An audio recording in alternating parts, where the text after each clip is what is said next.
কিন্তু যখন আমি স্লাইড তৈরি করতে যাই তখন দেখলাম যে গাদা স্লাইড হয়ে গেল। তখন সেটাকে আবার কাটছাট করে অনেক কিছু কমিয়ে দিয়েছি। আমার ইচ্ছা আছে এটা পড়ানোটা হচ্ছে একটু ক্লিনিক্যাল বেসড, বিকজ এগুলো হচ্ছে পেসমেকার, টেম্পোরারি পেসমেকার কিন্তু আমার ভাইবা বোর্ড ইনস্ট্রুমেন্ট হিসেবে ছিল। জন্য এর কোশ্চেনগুলো totally instrument based question basically আসে। আর বাকি যে জিনিসগুলো সেগুলো কিন্তু আসলে আপনারা পুরাটাই আপনারা ইয়াতে পড়তে পারবেন, বই পড়ে নিতে পারবেন। ক্লিনিক্যাল যে বেসটা বেসিক্যালি আমি চেষ্টা করব এই বিষয়টা ডিসকাস করতে। তো প্রথমে আমরা চলে যাই যে আজকে পেসমেকারের ডেফিনেশন। পেসমেকার জিনিসটা কি? এটা একটা ইলেকট্রনিক ডিভাইস, যেটা একটা হার্টের যদি নিজস্ব ইন্ট্রিনসিক রিদমটা না থাকে তখন হার্টের একটা ইন্ট্রিনসিক সাপোর্ট দিচ্ছে। এটা দু রকম আছে, টেম্পোরারি পেসমেকার এবং পারমানেন্ট পেসমেকার। আমাদের আজকের বিষয় হচ্ছে টেম্পোরারি পেসমেকার। তো টেম্পোরারি পেসমেকারটা হচ্ছে যেটা যখন ইনভলভ হচ্ছে কার্ডিয়াক সার্কিট, এটা একটা স্টিমুলেশন দিচ্ছে কিসের জন্য? ব্র্যাডিয়ারিথমিয়া অথবা ট্র্যাকিয়ারিথমিয়া, টেম্পোরারি বেসিস।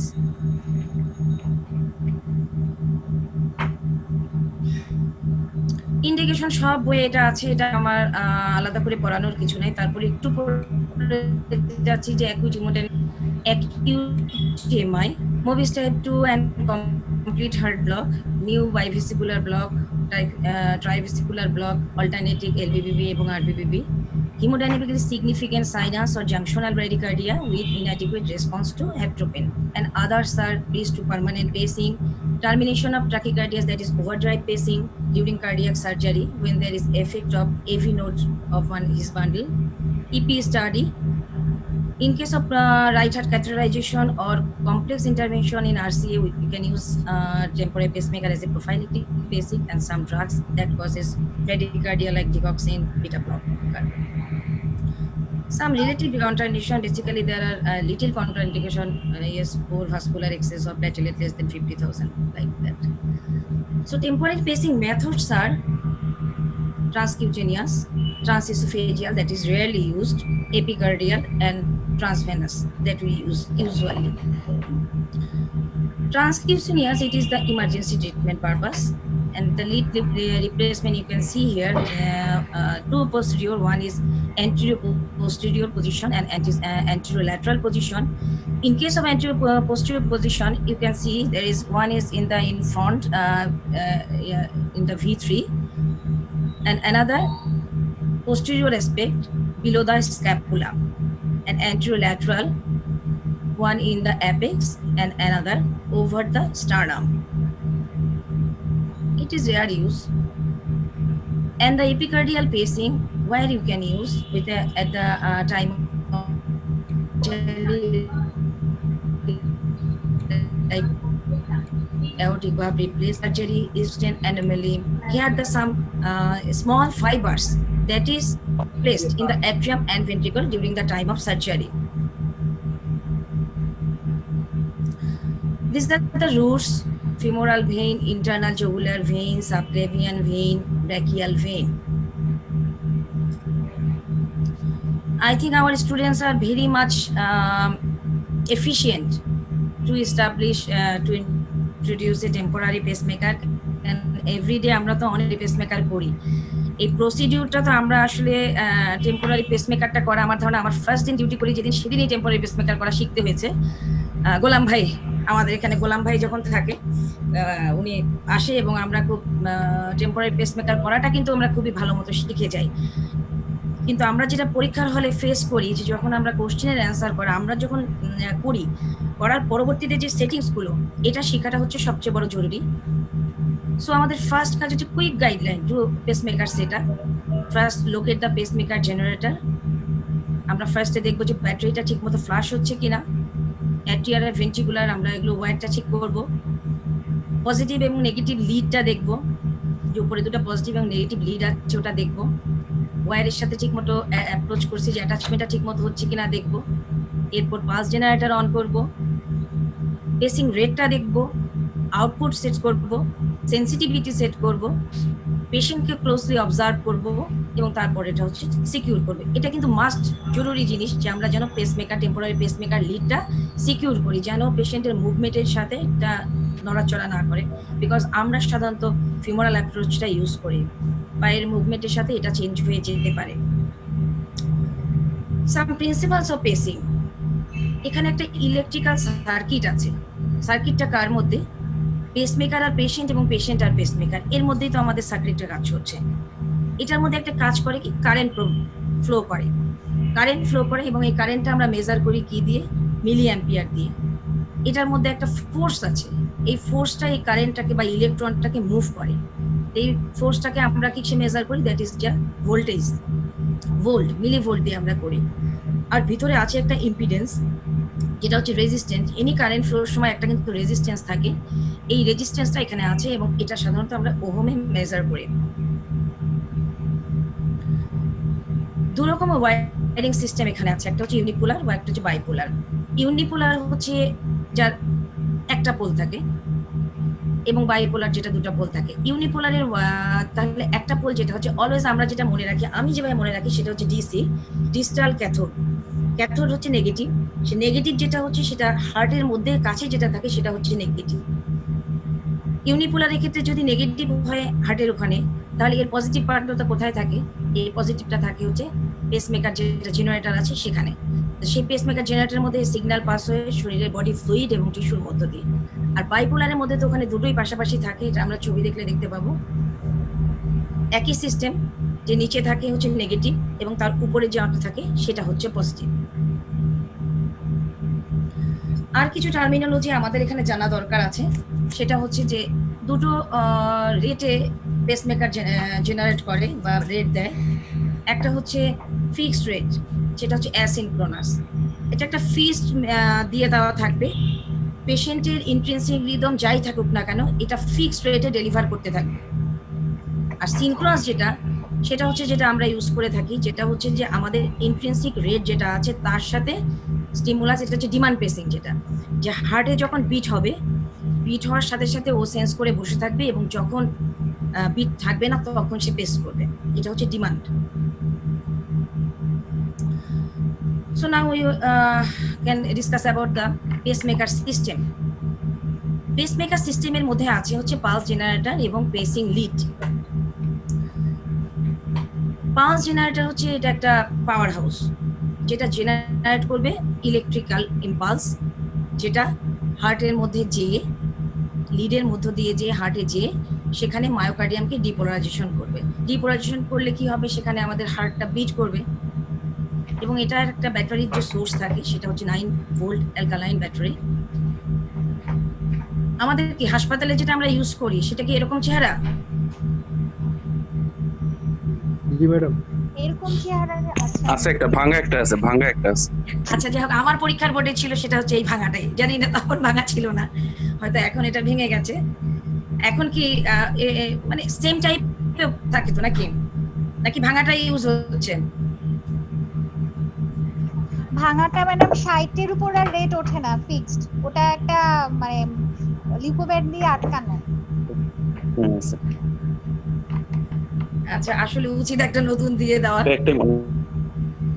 এটাই হচ্ছে একটা, আমরা এখন চেহারাটা দেখতে পাচ্ছি তো, এটা হচ্ছে, এই হচ্ছে পেসমেকারের একটা পালস জেনারেটর। আমরা একটু ভালো করে দেখি, আমরা এই পেসমেকার পালস জেনারেটরের মধ্যে কি কি দেখতে পাচ্ছি। আমরা এখানে 3টা ডায়াল দেখতে পাচ্ছি, উপরে আছে রেট, নিচে আউটপুট, তারপর আছে সেন্সিটিভিটি। আউটপুটে আমরা এখানে লেখা আছে যে মিলি অ্যাম্পিয়ারের আমরা দেখছি। কিছুক্ষণ আগে আমরা বলেছি যে কারেন্ট আমরা কি দিয়ে পার হয় সেটা দেখি হচ্ছে কি দিয়ে, মিলি অ্যাম্পিয়ার দিয়ে। আর নিচে আছে কি সেন্সিটিভিটি, সেন্সিটিভিটিতে আমরা দেখি হচ্ছে ভোল্ট দিয়ে। এখন আর আছে কি, এখানে 3টে ইন্ডিকেটর আছে, পেসিং, পেস, সেন্স, লো ব্যাটারি। নিচে 2টো ইন্ডিকেটর আছে, অন অ্যান্ড অফ বাটন। উপরে 2টা লিড রিসিভিং পোর্ট আছে আর একটা ব্যাটারি কেস আছে। আমরা যদি এখন আউটপুটের দিকে তাকাই তাহলে আমরা তাকিয়ে দেখব আউটপুটের বাটনটা আছে হচ্ছে বেস লাইন 1। রাইট সাইডে যদি আমরা ক্লকওয়াইজ ঘোরাই তাহলে কি হচ্ছে, আউটপুটটা বাড়বে। আউটপুট বাড়ছে, এটা আমরা 20 পর্যন্ত দিতে পারছি। এরপরে কিন্তু 1 এর নিচে কিন্তু মাইনাস। আবার যদি আমরা এখন দেখি যে সেন্সিটিভিটি তাকাই, এটাও কিন্তু 1 থেকে 20।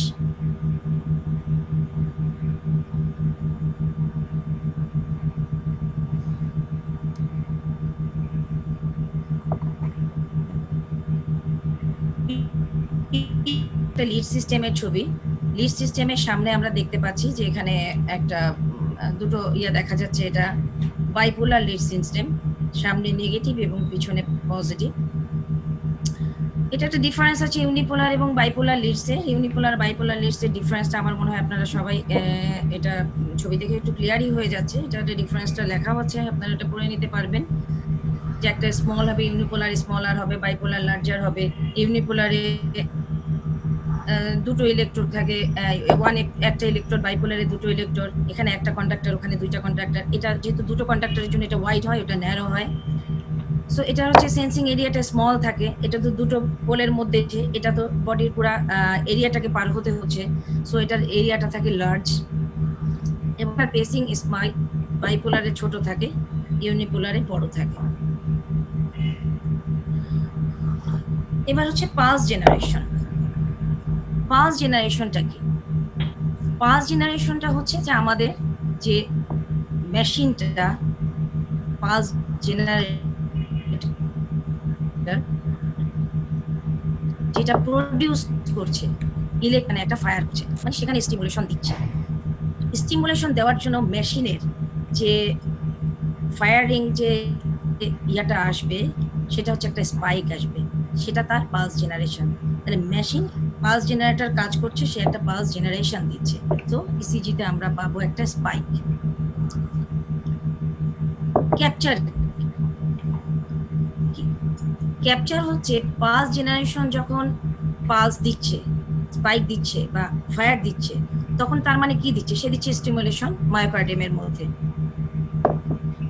ইসিজিতে যে ডিপোলারাইজেশনের যে ফিচার আমরা দেখি সেটা হচ্ছে একটা কমপ্লেক্স তৈরি হবে, যেটাকে আমরা দিচ্ছি অ্যাট্রিয়াল হলে অ্যাট্রিয়াল কমপ্লেক্স স্টিমুলেশন দিচ্ছি।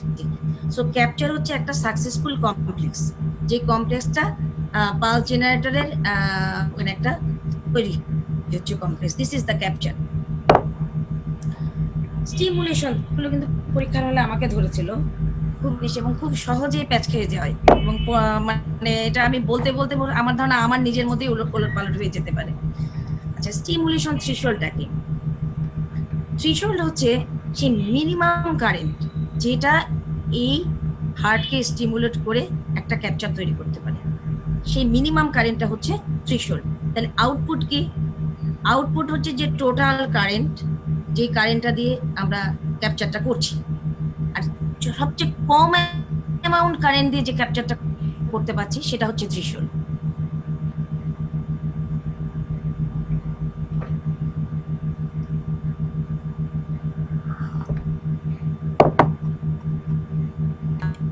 তার জন্য কি করতে হবে? পেশেন্টের যে ইন্ট্রিনসিক রেট, তার চেয়ে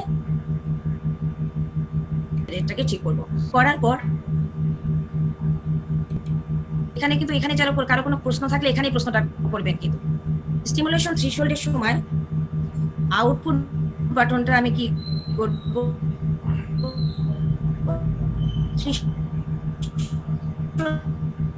মানে হচ্ছে আমার কারেন্ট হচ্ছে একটা ক্যাপচার।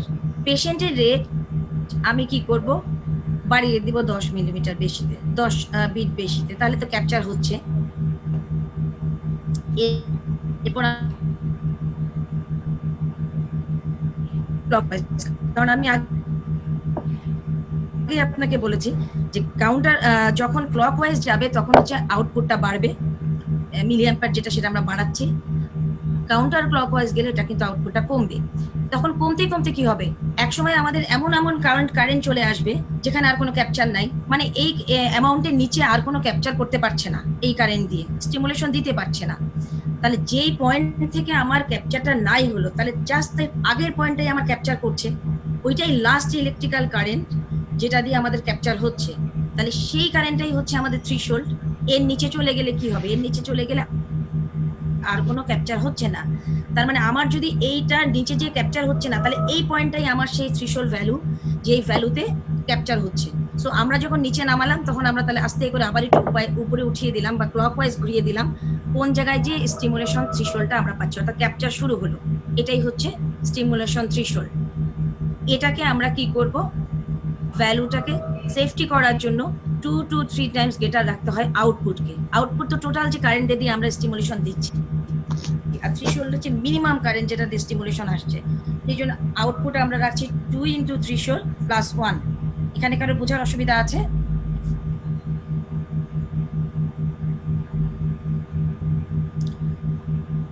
আমি ধরে নিলাম আপনারা সবাই বুঝেছেন। আমি পরেরটাই চলে যাচ্ছি। সেন্সিটিভিটি। সেন্সিটিভিটি হচ্ছে মিনিমাম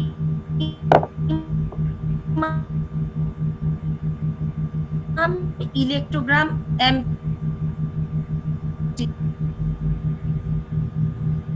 কেউ কি ইলেকট্রোগ্রাম জানেন?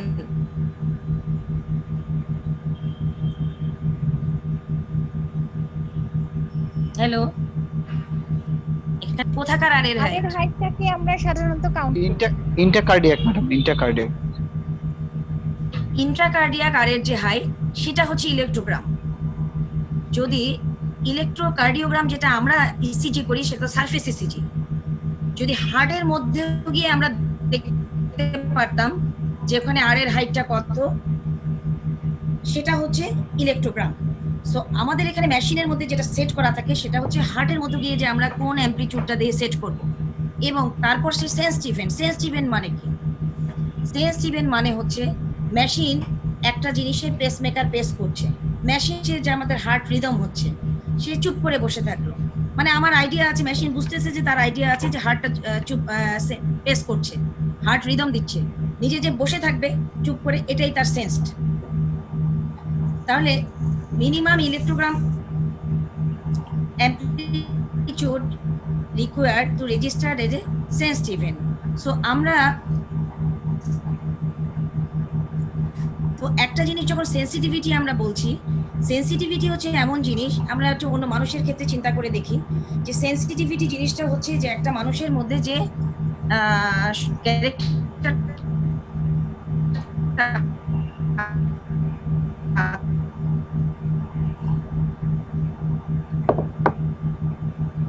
সেটা হচ্ছে তার ক্ষুদ্র ক্ষুদ্র জিনিস ধরে, ক্ষুদ্র অ্যাম্প্লিটিউড।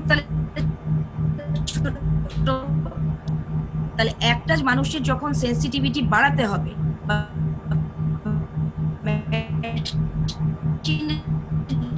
যখন সেন্সিটিভিটি বাড়াতে হবে, তখন তার মিলিভোল্টটা কি হচ্ছে, আমরা কমাচ্ছি। অর্থাৎ এই জন্যই কিন্তু কাউন্টার আর কাউন্টার ক্লক ওয়াইজ করা হয়েছে। কথা কেটে যাচ্ছে, পাচ্ছি না, বারবার কেটে যাচ্ছে কথার মধ্যে। তাহলে সেন্সিটিভিটিটা কি? যে মিনিমাম ইলেকট্রোগ্রাম, এটা হচ্ছে একটা অ্যাম্প্লিটিউড যেটা একটা সেন্সড ইভেন্টের জন্য লাগে। তো মিনিমাম অ্যাম্প্লিটিউড যদি একটা মানুষের একটা যে আমরা যেটা সেন্সিটিভিটি, আমি যে আগের কথাটা বলেছি সেটাই আবার রিপিট করছি, তাহলে যে একটা মেশিনকে সেন্সিটিভ যদি আমরা বলি যে বেশি সেন্সিটিভ, তার মানে কি সে অনেক ক্ষুদ্র ক্ষুদ্র জিনিসকে ধরতে পারে। যে খুঁতখুঁতে মানুষ যেমন ছোট ছোট জিনিসকে ধরলে ক্ষুদ্র ক্ষুদ্র জিনিস দিয়ে যে খুঁতখুঁতে হয়, তাহলে তার সেন্সিটিভিটি বাড়াতে হলে কি করতে হবে? অ্যাম্প্লিটিউডটা কমাতে হবে, উল্টে হবে, অ্যান্টিক্লকওয়াইজ অ্যাম্প্লিটিউডটা কমাতে হবে। আমরা না মেশিনের দিকে তাকিয়ে বুঝতে পারবো যে ক্লকওয়াইজ বা অ্যান্টি ক্লকওয়াইজ যাচ্ছি, কিন্তু এটুকু তো ঠিক আছে যে সেন্সিটিভিটি বাড়াতে হলে আমাকে তার ইয়াটা কমাতে হবে। আবার সেন্সিটিভিটি কমাতে হলে তার উল্টা দিকে যাবে। আপনাদের ওখানে কোনো সাউন্ড আসতেছে, কারোর কি এটা একটু আনমিউট করে দেন, মিউট করেন, মানে কারোর কাছে শব্দ আসতেছে।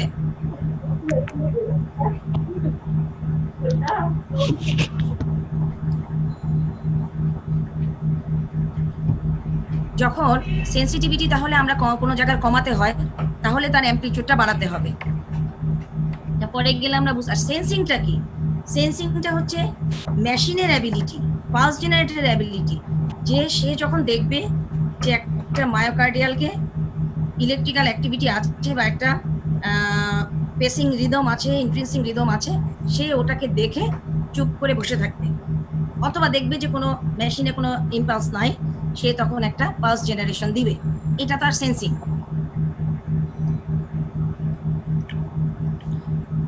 এখন আমরা কি করে এই সেন্সিং থ্রেশহোল্ডটা ঠিক করব? তাহলে একটা পেশেন্টের যে রেট আছে, রেটের থেকে আমরা তাকে 10 নিচে নামালাম।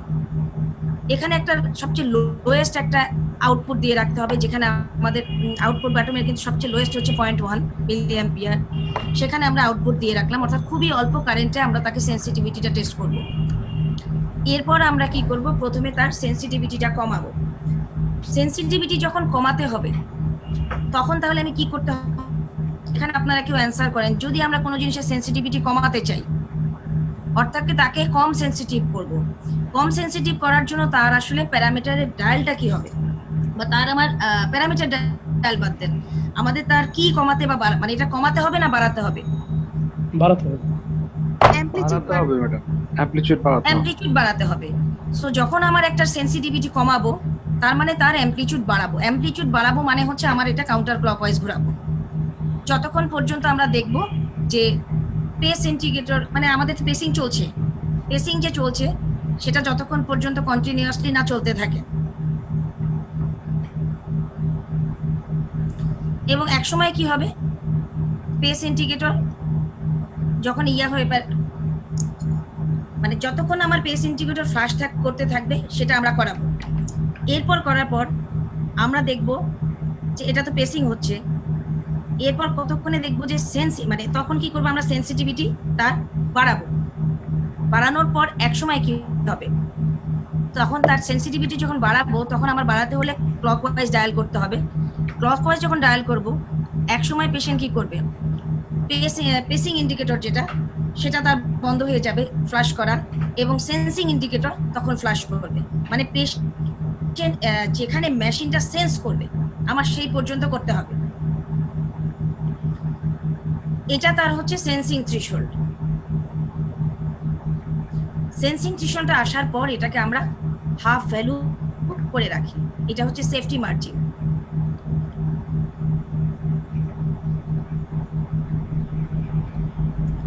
এরপর যেটা আমাদের দরকার সেটা হচ্ছে আমাদের সবচেয়ে বেশি দরকার, যে আমরা একটা যখন পেসমেকার করবো, টেম্পোরারি পেসমেকার, তারপর দরকার হচ্ছে তার ডকুমেন্টেশন।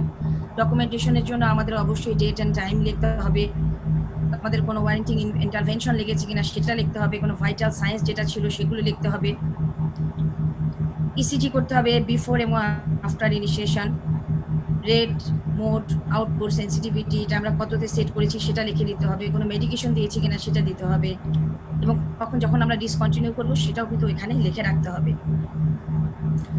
আসলে একটা এক্সরে করা জরুরি, কোনো কমপ্লিকেশন আছে কিনা তা দেখার জন্য।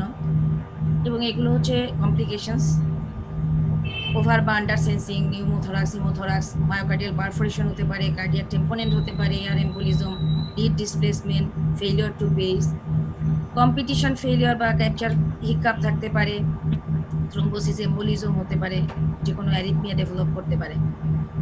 পেসিং কেয়ারটা একটা জরুরি জিনিস, যেটা আমাদেরকে catheter insertion site daily sign দেখতে হবে যে ইনফেকশন আছে কিনা, কোনো ড্রেসিং থাকলে মানে সেটা ড্রেসিং করে দিতে রেগুলার ইন্টারভেলে, ইসিজি করতে হবে প্রতিদিন, এবং তারপরে আস্তে আস্তে করে আমাদের মানে রেট কমিয়ে কমিয়ে এটা দেখতে হবে। যাই হোক, এটা প্রোটোকলটা পরে বলছি। এখন আমরা একটু পেসিং কিছু রিদম দেখি। এটা হচ্ছে একটা atrial pacing spikes followed by P wave. এটা হচ্ছে অ্যাট্রিয়াল পেসিং হচ্ছে, এবং অ্যাট্রিয়াল পেসিং এর পর একটা সাকসেসফুল ক্যাপচার আছে। কি ক্যাপচারটা আছে? এটা হচ্ছে পি ক্যাপচারটা, মানে অ্যাট্রিয়াল পেসিং হচ্ছে এবং তারপর ক্যাপচার হচ্ছে পি ওয়েভ। ভেন্ট্রিকুলার পেসিং হচ্ছে এবং তারপর ক্যাপচার হচ্ছে একটা কিউআরএস কমপ্লেক্স। এটা বুঝবো কি করে? এটা কমপ্লেক্সটা হচ্ছে বিজারি কমপ্লেক্স, কিউআরএসটা হোয়াইট হবে, এলবি বিবি মরফোলজি থাকবে। এটা দেখে বুঝবো যে আমাদের ভেন্ট্রিকুলার কমপ্লেক্সটা পেসিং রিদম দিচ্ছে। সো এবং এটা কিউআরএস এর আগে হচ্ছে, এটা হচ্ছে নর্মাল পেসিং। এবং যেখানে অ্যাট্রিয়া এবং ভেন্ট্রিকল দুটোতেই পেস করছে, সেখানে আমরা অ্যাট্রিয়ার আগে একটা দেখছি এবং ভেন্ট্রিকুলের আগে একটা দেখছি, দুটো পেসিং হচ্ছে। পেস যখন করতে পারছে না, যেটা আমাদের কমপ্লিকেশন আমরা বললাম, তাহলে আমরা কি করব? পেসিং এর মধ্যে আমরা কোনো স্পাইক দেখবো না, যে অর্থাৎ পালস জেনারেশন, কোনো ফায়ার দিচ্ছে না, কোনো স্পাইক নাই। এটা হচ্ছে ফেইলিওর টু পেস। এখানে আমরা একটা ছবি দেখতে পাচ্ছি যে failure to pace. Failure to পেসের কিছু কারণ আছে, যেমন হচ্ছে ওভার সেন্সিং যদি হয়, ব্যাটারি ফেইলিওর হয়, internal insulation failure, conduction failure, crosstalk থাকলে এগুলো একটা পেস করছে না, যার মাঝখানে একটা বড় পজ আছে যেখানে আমরা কোনো স্পাইক দেখতে পাচ্ছি না। এটা হচ্ছে failure to pace. Failure to capture কি? কিছুক্ষণ আগে আমরা বলেছিলাম যে ক্যাপচার কি। ক্যাপচার হচ্ছে একটা মায়োকার্ডিয়ামের থেকে একটা কমপ্লেক্স তৈরি করা, সাকসেসফুল একটা কমপ্লেক্স তৈরি করা। আমরা যাকে ডিপোলারাইজেশন করতে চাচ্ছি সেই জায়গায় ডিপোলারাইজেশন হওয়া, অর্থাৎ একটা কমপ্লেক্স তৈরি করা। যেখানে কমপ্লেক্সটা তৈরি হচ্ছে না স্পাইকের পর, তার মানে বুঝতে পারছি এখানে কোনো ক্যাপচার নাই। সাধারণত এটা কারণ হচ্ছে যদি এনার্জি কোনো কারণে ডেলিভার্ড পেসিং এর ব্যাটারি কোনো লস থাকে, কোনো ডিসলসমেন্ট থাকে, সেম কজ প্রত্যেকটার বাই কজ মোটামুটি একই। এখানে আমরা নন ক্যাপচার দেখতে পাচ্ছি যে কোনো অ্যাট্রিয়াল পেসিং, কিন্তু এখানে অ্যাট্রিয়াল পেসিং এর পরে কোনো পি ওয়েভ নাই, এটা হচ্ছে অ্যাট্রিয়াল নন ক্যাপচার। এখানে আমরা দেখছি ভেন্ট্রিকুলার নন ক্যাপচার, যেহেতু ভেন্ট্রিকুলার পেসিং এর পরে কোনো কিউআরএস কমপ্লেক্স তৈরি হয়নি, এটা হচ্ছে ভেন্ট্রিকুলার নন ক্যাপচার। ফেইলিউর টু ক্যাপচারের সলিউশন হচ্ছে এটাই যে আমরা প্রথমে বিভিন্ন লিডে আমরা আগে দেখব। প্রথমে এক লিড দেখেই আমরা সঙ্গে সঙ্গে যে ক্যাপচার ফেইলিউর এটা ভাবার কোনো কারণ নাই। আমরা বিভিন্ন লিডে এটাকে দেখব, তারপর চেঞ্জ করব ইলেকট্রোডকে, কানেকশন দেখব।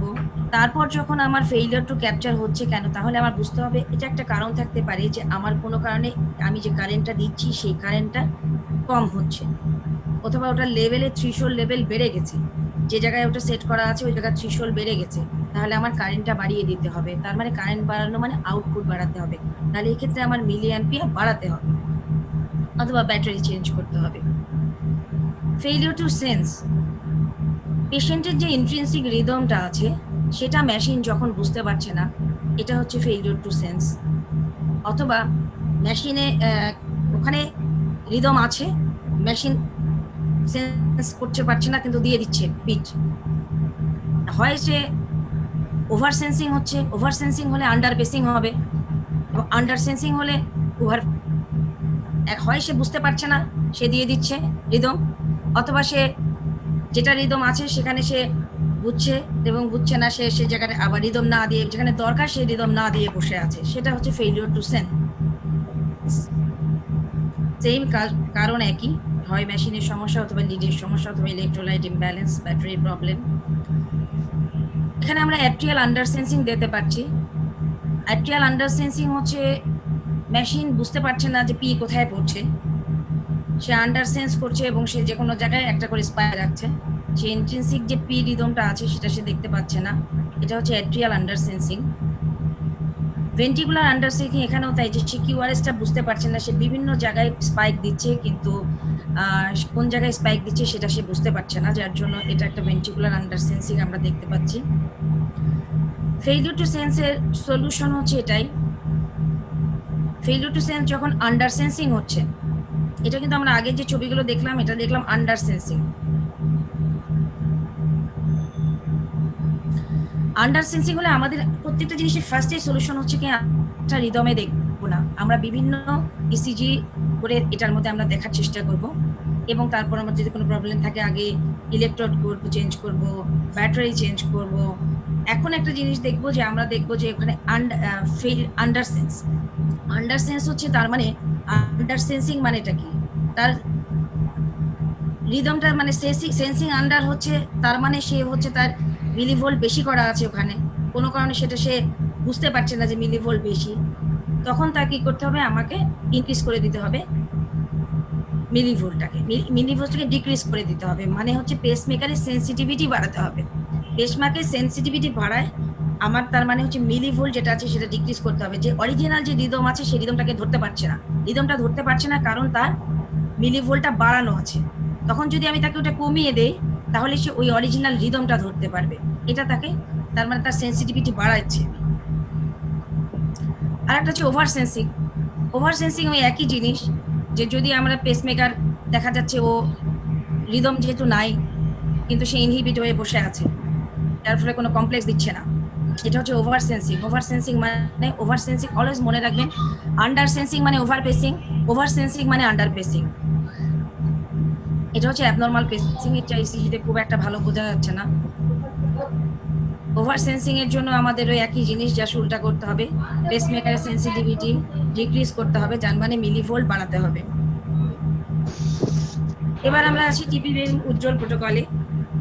টিপিএম উজ্জ্বল প্রোটোকল এটা হচ্ছে ফার্স্ট ডেতে আমরা রিডিউস করবো less than 10 per minute, second ডেতে আমরা দিনের বেলা অফ করে দিব, রাতের বেলা অন করে দিব, থার্ড ডেতে ডে নাইট দুবেলায় অন করে দিব, এবং পরবর্তী দিন দিয়ে আমরা লিডটাকে রেখে জেনারেটরকে সরিয়ে ফেলবো, এবং ফিফথ ডে যদি সবকিছু ঠিক থাকে পেশেন্টের আমরা লিডটাকে সরিয়ে ফেলবো।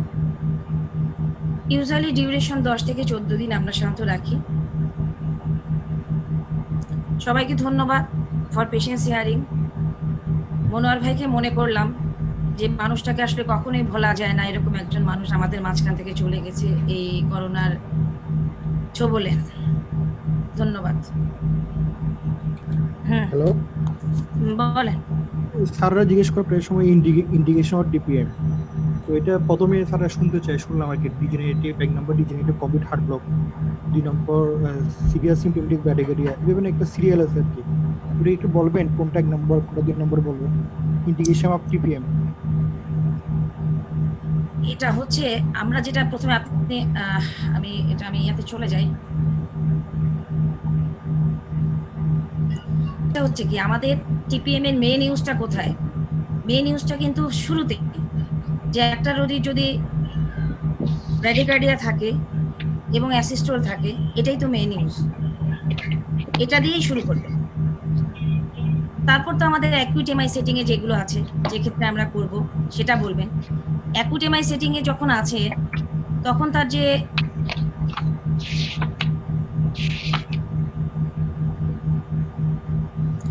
অ্যাকুইট এমআই সেটিং এ যখন বলবেন তখন সেটা অবশ্যই কমপ্লিট হার্ট ব্লক এবং যেমন আমি বই কোনটা দেখেছি জানি না, আমি কিন্তু লেখার সময় এটা কমপ্লিট হার্ট ব্লক এবং মুভিস টাইপ 2 ব্লকটাকেই আগে লিখেছি, কারণ এটা সবসময় স্যাররা চান যে এই জিনিসটা দিয়ে শুরু করতে।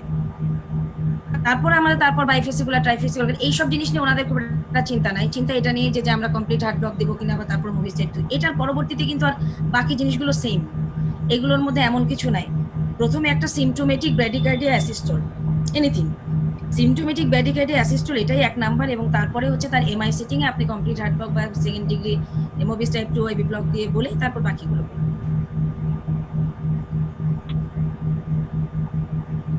ম্যাডাম আমি ডাক্তার রেজাউল ইসলাম বলছিলাম। ওই যে ম্যাডাম ওই টিপিএম মেশিনে বিভিন্ন কালারের লাইট আসছে, যে রেড কালার, অরেঞ্জ কালার, ওগুলো একটু বলবেন। আর ম্যাডাম ওই যে টিপিএম উইথড্র করার সময় এটা যে প্রোটোকল আছে ডেইলি কিভাবে করে একটু যদি ম্যাডাম শর্টলি একটু বলতেন আবার। আচ্ছা, কালারের মধ্যে যেটা হচ্ছে প্রথমে একটা আছে সেন্স বাটন, একটা স্পেস বাটন, আর একটা হচ্ছে লো ব্যাটারি, তাই তো? সহজে মনে রাখার পদ্ধতি, লো ব্যাটারি মানে তো লো হয়ে গেল, রেড সিগন্যাল দিচ্ছে, ওটা হচ্ছে রেড কালার হবে। সেন্স মানে সেন্স জিনিসটা হচ্ছে সেন্স হচ্ছে সেই জিনিসটা সেন্স করে বসে আছে, তার আগে আমি জিনিসটা প্রেসিং মানে আমাদের মেশিনটার আসল জিনিসটা তো প্রেস করা। প্রেস হচ্ছে গ্রিন সিগন্যাল, তাহলে এই প্রেসিং বাটনটা থাকে গ্রিন। এটাই কিন্তু আমরা দূর থেকে দেখলে বুঝতে পারি যে প্রেসিং হচ্ছে না সেন্সিং হচ্ছে না লো ব্যাটারি হচ্ছে, এবং সেন্সিং বাটনটা থাকে ইয়েলো। এই জিনিসটা বলছেন কি? জি জি ম্যাম, ঠিক আছে। প্রেসিং বাটনটা থাকে হচ্ছে ইয়েলো, এটা আমার মনে রাখার জন্য আমি মনে রাখি। গ্রিন সিগন্যাল মানে হচ্ছে প্রেস হচ্ছে, আমার মেশিনের কাজ হচ্ছে এখানে সিগন্যাল দেওয়া, সিগন্যালটা হচ্ছে গ্রিন সিগন্যাল মানে হচ্ছে গুড, সেটা হচ্ছে প্রেসিং। আর ইয়েলো মানে সেন্স, বেটার। বাট যদি খারাপ হয়ে যায়, মানে কোনো কারণে সমস্যা দেখা দিলে প্রথমে যেটা চোখে পড়বে ভিজিবল সেটা হচ্ছে লো ব্যাটারি, সেটা হচ্ছে রেড সিগন্যাল।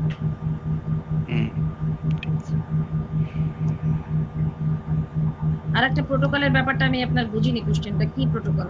ওই যে ম্যাডাম এই টিপিএম উইথড্র করার সময় প্রতিদিন যে কমাতে হয়, তারপরে দেখতে হয় ম্যাডাম এটা ফলো হচ্ছে আপ। প্রথম দিন আমরা যেটা বলি যে রেট 10 এর নিচে নামাই দিই, ফার্স্ট ডে 10 এর নিচে নামিয়ে আমরা টেস্ট করে দেখি যে কি সমস্যা আছে। আসলে আমাদের প্রথম জিনিসটা দেখে ফার্স্ট জিনিসটা চেক করতে হবে কি আমরা যে নামাচ্ছি, নামায়ে দেখবো যে তার হিমোডাইনামিক্যালি স্টেবল আছে কিনা, দেখে তারপর আমি এরপর চিন্তা করবো যে আমি কমাবো কিনা। এর পরবর্তীতে আমরা কিন্তু 10 এর পর কমায় আসলে কয়েকদিন ধরে দেখি।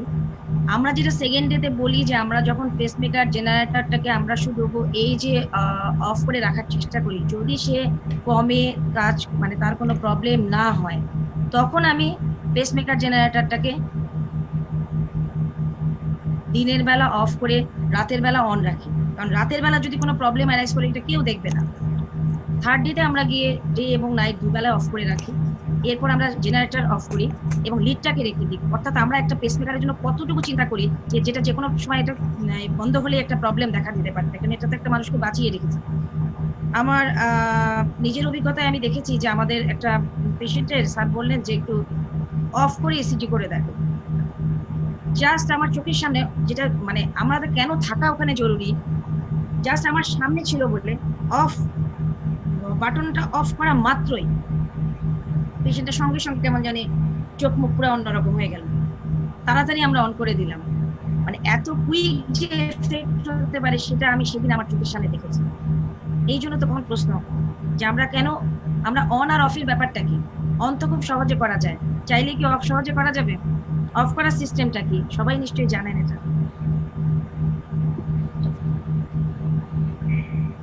দুটো বাটন এক দিয়ে চাপ দিয়ে অফ করতে হয়, চাইলেই আমরা অফ বাটনে চাপ দিলাম অফ হয়ে যাবে না, কারণ যে কেউ যে কোনো সময় ভুলবশত অফ বাটনে চাপ দিলে অফ করে ফেলতে পারে, যার জন্য কখনো একটা বাটনে চাপ দিলে অফ হবে না, দুটো বাটন প্রেস করে অফ করতে হবে।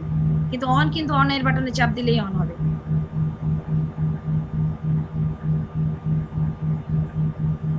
ম্যাডাম আর একটা কোয়েশ্চেন, ওই যে ম্যাডাম ওই এক্সরে দেখে আমরা কিভাবে বুঝবো যে লিডটা জায়গা মতো আছে? আচ্ছা, এক্সরে একটা ছবি রাখছিলাম আমি, ছবিটা যে কই রাখলাম। আচ্ছা, এক্সরেতে যেটা হচ্ছে আমরা দুটো ভিউ দিয়ে আমরা সাধারণত দেখি। একটা হচ্ছে পিএ ভিউ দিয়ে দেখবো যে ইলেকট্রোডটার পজিশন কোথায়, চিপটা আসলে আমরা যখন সেট করি আমরা তো ফ্লুরোস্কোপি দিয়ে দেখতেই পাই যে আমরা ওটা কোথায় যাচ্ছে, যে ওটা টিপে যে থাকবে, আমার যা আরভির যে টিপের মধ্যে থাকবে সেটা আমরা পজিশনটা দেখবো। যখন এক্সরেতে দেখবো তো এটা পজিশন থাকবে হচ্ছে লেফট, পিএ ভিউতে আমরা গিয়ে দেখবো যে এটা স্পাইনের লেফটে আছে এবং ডিরেক্টেড হবে কিসে, ইনফিরিয়রলি এবং অ্যান্টেরিয়রলি, সামনের দিকে আছে এবং নিচের দিকে আছে। আর যদি মানে ওই যে করোনারি সাইনাস দিয়ে যদি ইয়ে করে সেক্ষেত্রে যে লেফট টু স্পাইনের পজিশনে দেখলে ডিরেক্টেড হবে পোস্টেরিয়রলি এবং সুপিরিয়রলি। আমরা সাধারণত পিএ ভিউ দিয়ে দেখি।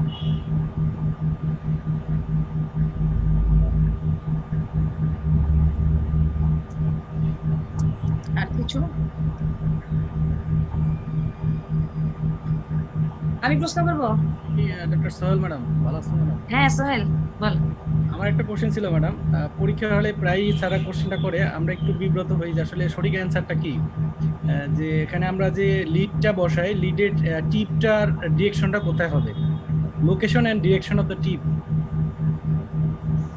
লোকেশন আর ডিরেকশন হচ্ছে ইনফিরিয়রলি এবং অ্যান্টেরিয়রলি। জি ম্যাডাম। আর ইয়াতে এটা কি আমরা অ্যাপেক্সে দিব নাকি সেপ্টামে দিব নাকি আদার্স কোনো সাইড? মানে না আমরা অ্যাপেক্সে দিব, অ্যাপেক্সে দিব। ঠিক আছে ম্যাডাম, থ্যাংক ইউ। অ্যাপেক্সে দিব, ওই যে ওখানে যে কিছু ট্রাবিকুলির মতো আছে ওটার মধ্যে যে যেন ওটা লেগে থাকে, বাট ওটা আবার তো বেশি নামালে আবার ডায়াফ্রামাটিক পেসিং হবে। জি ম্যাডাম। এটা আমরা বুঝবো কিভাবে? অনেক সময় হিকআপ হয় রোগীর, আমরা ফার্স্টে কি করি, আমরা প্রথমে তো এটা তুলি, ব্যাক করে নিই, কারণ ওটা সামনে চলে যায় আর ডায়াফ্রামাটিক পেসিং করে দিচ্ছে।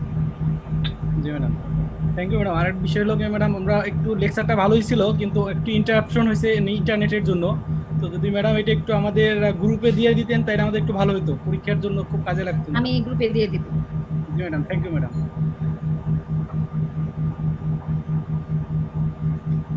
আমি একটা প্রশ্ন করি, আপনারা এই টিপিএম এ মেশিনে, আমাদের যে মেশিন আছে আমরা কত রেট পর্যন্ত রাখতে পারি?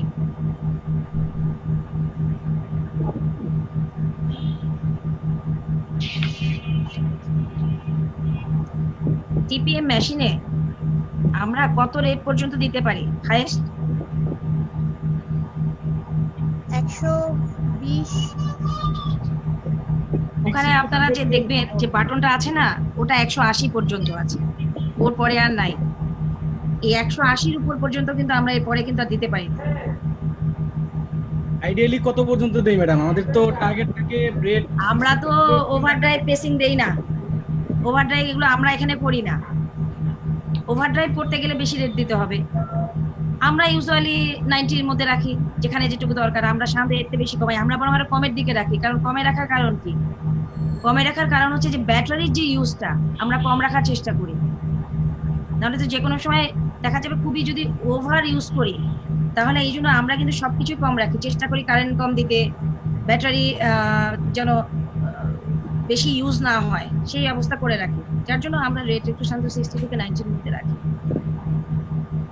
কিন্তু এটা 180 পর্যন্ত দেওয়া যায়, কিন্তু এটা কিন্তু একটা ইন্ডিকেশন আছে যে আমরা ওভারড্রাইভ করতে পারি।